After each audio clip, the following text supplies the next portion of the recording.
ગ્રામ્યમાંથી વધુ એક દીપડો પાંજરે પુરાયો। માંગરોળના ઈસનપુર ગામેથી દીપડો પાંજરે પુરાયો। કુંડ ફળિયામાંથી કદાવર દીપડો પાંજરે પુરાયો। છેલ્લા કેટલાક દિવસોથી દીપડો દેખાતા પાંજરું ગોઠવવામાં આવ્યું હતું।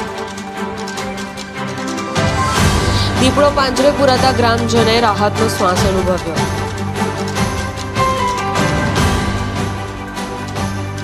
ઝંખવાવ રેન્જ વન વિભાગે દીપડાનો કબજો લીધો।